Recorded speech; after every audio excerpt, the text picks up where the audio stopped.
Normally, this is like the easiest way to do a fridge because we have like a little kitchen. I just wanted to shoot this is like the way to set up a wall. So it's a little tiny wall. So first we gotta open up.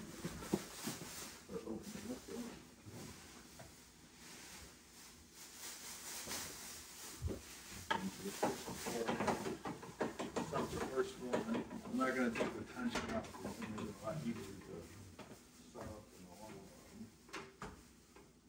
We're gonna lock this on here. So as you can see, where these locked in. We're gonna do that, but the plastic is gonna be in there.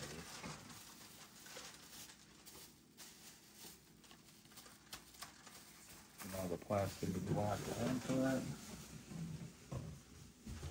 So it's full, and then we're building a wall. But go all the way on the top first. We don't want the plastic to be under the bottom of this yet.